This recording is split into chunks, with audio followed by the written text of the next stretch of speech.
Balikan po natin yung nangyaring hazing dito sa Cavite at may live update si Victoria Tulad. Victoria?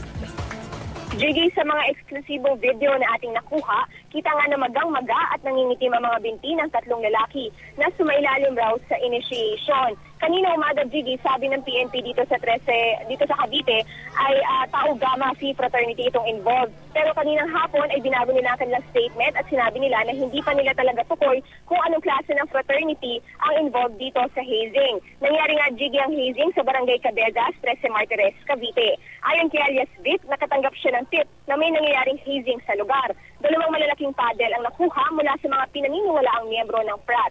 Dinala sa istasyon ng pulis ang mga neophyte na kinilalang sina Felix Sabio at John Santos. Kasama rin nila ang isang lalaking 17 taong gulang. Matapos ko na ng statement, ipinasuri sila sa ospital. Ikinulong naman ang mga suspect na sina Raymark Bolante, Jeric Locanias, Elizander Dejano, Mark Antihendra at Jerome Contemprato.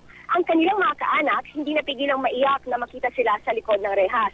Tumanging magbigay ng pahayag ang mga kaanak. Maging ang mga suspect tikom ang bibig.